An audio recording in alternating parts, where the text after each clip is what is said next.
భువనైక మాత స్త్రీమూర్తిని మనం ఏమంటాం? భూదేవితో పోలుస్తాం. అంటే మాతృమూర్తిగా భూదేవికి ఎంతో ఓర్పు ఉంటుంది, సహనం ఉంటుంది. అటువంటి ఓర్పు కలిగేవారు సీతాదేవి అన్నమాట. భూగర్భజాత భువనైక మాత వధూవరాభ్యాం వరదా భవంతు. ఆ సీతాదేవి ఎలా ఉంటుంది? అత సౌందర్యవతి రూపవతి.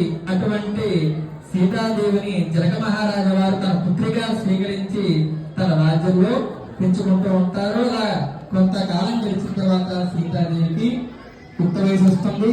అలాగే తన యొక్క రాజ్యంలో దశరథ మహారాజు యొక్క రాజ్యంలో శ్రీరామచంద్ర ప్రభు గారిని వశిష్ఠ గారి దగ్గర వశిష్ఠ మహారాజు దగ్గర విద్యాభ్యాసానికి దశరథ మహారాజు పంపుతారు.